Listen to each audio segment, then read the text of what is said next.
And we do have some breaking news into CNN right now. An FAA official tells CNN that a Boeing 767 cargo plane operating for Amazon Prime Air has crashed while on approach to Houston's Bush Intercontinental Airport. The plane was flying from Miami International with 3 crew members aboard. There's no word if there are any survivors. After losing contact with the plane, air traffic controllers asked other pilots if they could see it. Shuttle 690, see if you can make ground contact. We're looking for a lost aircraft. It's 11 o'clock and 2 miles. It's a heavy Boeing 767. All right, there's Shuttle 6090. No ground contact from here. We got a 514. See if you can make ground contact. We're looking for a heavy Boeing 767 about 11 o'clock and 7 miles. Roger.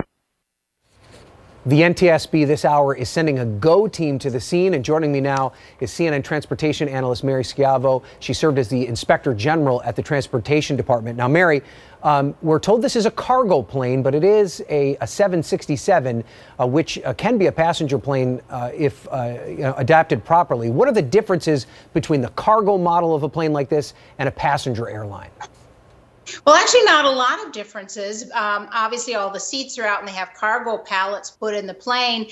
But 767 has been a workhorse both in passenger service in years past. They're being phased out now, and most airlines don't have them in passenger service. And in cargo service, they're a really tough plane, and they've been around for 3 decades. Good plane. So there was no distress call. It appears that air traffic controllers just lost sight of the plane. How worrying would that be? Well, it's pretty worrying, of course, because we only have a few clues. From flight radar, there was a clue that both the altitude, the airspeed, and the altitude had an upset event about the same time. So something disrupted the airflow through the engines over the wings, and their altitude was affected really about the same time. That could be anything, could be precipitation, a gust of wind, could be a problem with the engines. There's so many things that could cause that, but we do know that they had a problem in flight, some kind of a mechanical, and that they didn't have time to get off a Mayday call. And looking at the flight radar says they were fighting to save that plane, and they simply didn't have time to get a distress call out.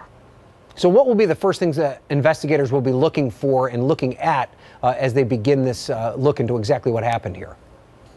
Well, they're fanning out. One of the things they're obviously going to do first and foremost is try to secure those black boxes, because that will tell what happened. Black boxes have evolved over the decades, and they're so good now, and they record so many parameters of what's going on with the aircraft that will tell them.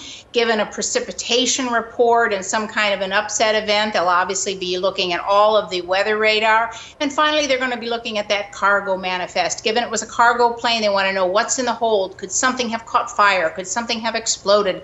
Could there be some problem with the cargo that this plane was hauling? So they're going to be looking on the maintenance records and the cargo loading records, and to make sure everything aboard should have been on board. All right, Mary Schiavo, we should point out 3 crew members on board that plane. We do not know if there were any survivors. This plane crashing just outside Houston, Texas. Mary, as always, thank you for being here.